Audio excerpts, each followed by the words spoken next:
السلام علیکم ورحمۃ اللہ وبرکاتہ۔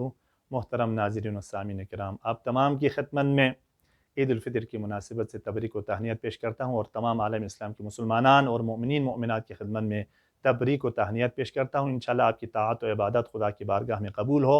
عید کسے کہا جاتا ہے؟ مولا متقیان علی ابن ابی طالب فرماتے ہیں کہ الیوم لنا عید وغدا لنا عید وکل یوم لا نعصی اللہ فیہ فہو لنا عید۔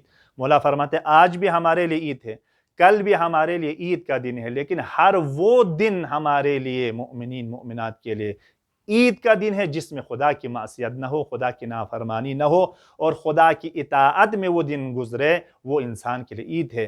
اگر عید کا دن ہی کیوں نہ ہو، اس میں خدا کی معصیت ہو اور خدا کی نافرمانی ہو، تو اسے عید نہیں کہا جاتا ہے۔ لہٰذا ہمیں چاہیے مولا کی اس فرمان پر عمل کریں، اور اس عید میں بھی غرباء، فقراء، مسکین اور محرومین کا خیال رکھیں، اور ایک دوسرے مومنین کے حق میں دعا کریں۔